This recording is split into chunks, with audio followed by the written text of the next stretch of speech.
Sit down. Unless you want to stand.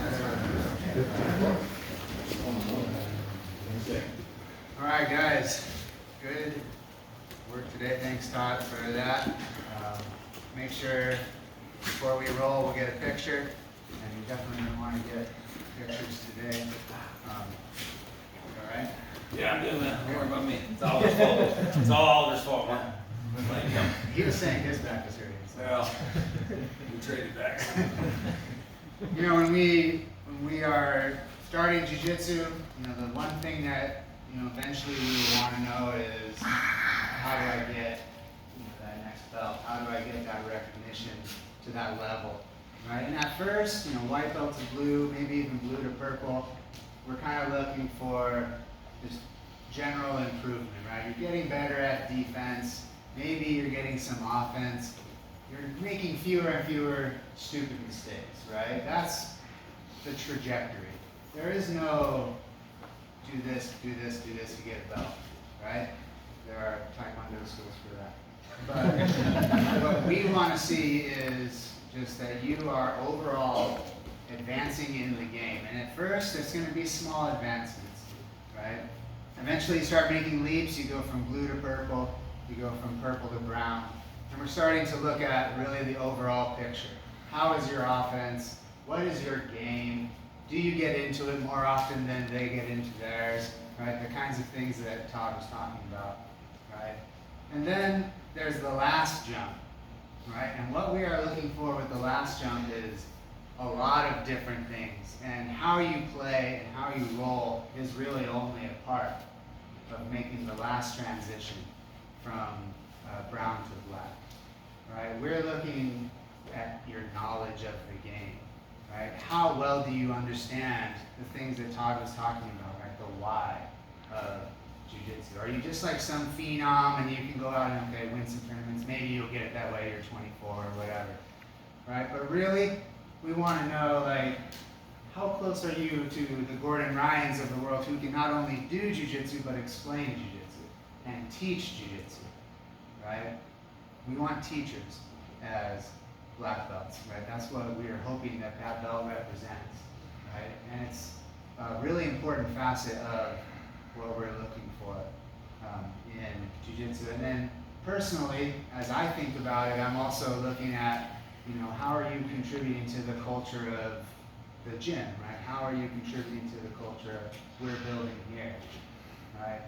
And so this person that I want to recognize today has all of those things in spades, right? Tons of knowledge of jiu-jitsu, loads of experience, is awesome on the mat, and is just an incredible presence in our community. And all of that is why I want to recognize Aaron Wolbachs. Yeah!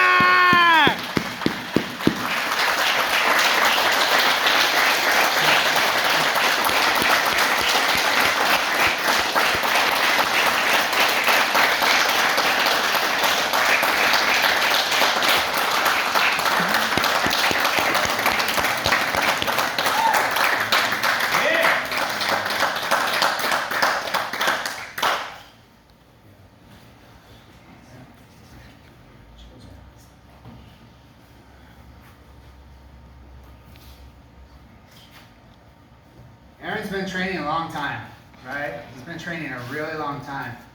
And who was it yesterday? Was it Brian that was asking about plateauing, right? And the grind, right? Aaron is the embodiment of that journey. I mean, he'll tell you, and I wasn't here for all of it, right? But he'll tell you about it. But I know that Aaron's jiu-jitsu journey has been difficult at times, right? There's been a lot of times of just frustration, self-doubt, right? Wondering what is he even doing here, right? I think we've all who've been around him long enough have heard those questions, right? But the one thing that Aaron did not allow to happen to him was that he would stop grinding, stop learning, stop trying, right?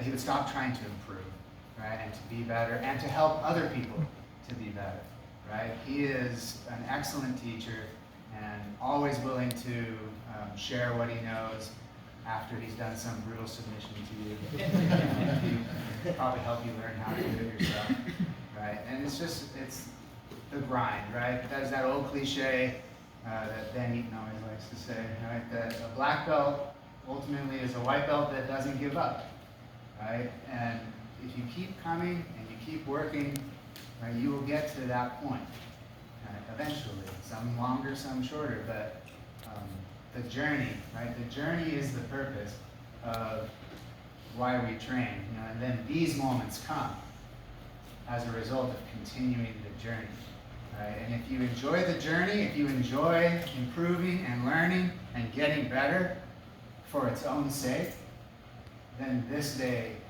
will come for you too, But if you're just thinking, how do I win? How do I get accolades? How do I get that next belt? Instead of thinking, how do I get better and how do I learn? How do I improve?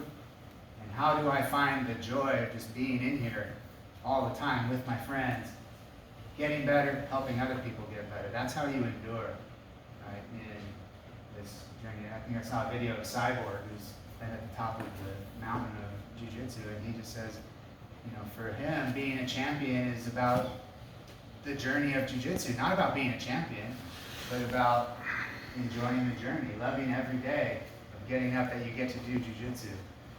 Most of us can't do it every day, but the days you can do it, right? That you are happy about what's going to happen that day and what you're going to learn and how you're going to improve, even if it's just a little bit.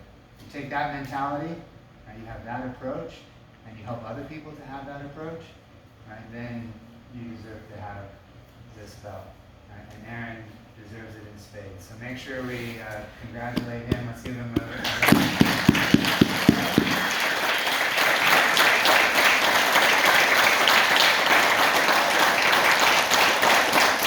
Do a speech. I've been doing jiu-jitsu for 15 years, and a lot has changed in my life and in the area in that time, okay? I've changed a lot, okay? In jiu-jitsu, grappling has had a big part in that, okay? What he said about going on and just continuing is true in jiu-jitsu just as it is in life, right? Life is gonna beat you down, right? Just like when we come in here on the mats, and that guy that like, man, I know I should be able to beat him, but today he got me, right? You don't get to stop. You gotta come back, right? You gotta come back, you gotta take your licks, you gotta own it. You can't make excuses. You have to say, okay, he got me, and now I gotta fix it and come back and have an answer. Just like life. When you are a white belt or a blue belt, you're always like, how do I get that other belt, right? That's not the right attitude, right? You look up to people and you say, God, I want to be like that. How do I get to be like that? How do I get the recognition of my peers like he has? That's not the right attitude. The attitude you need to have is be the person you want to be. You see somebody who's doing something right, you want to emulate that, do it, okay? That's what makes you the next level.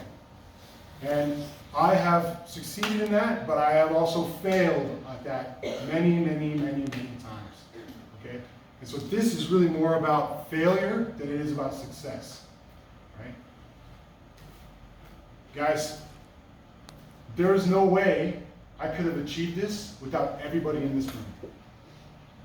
And quite a few people who aren't here as well. I won't say names because we'd be here all day. But like your training partners, your game comes from them. They make you better, even when they're beating you down. They make you better when you're beating them up.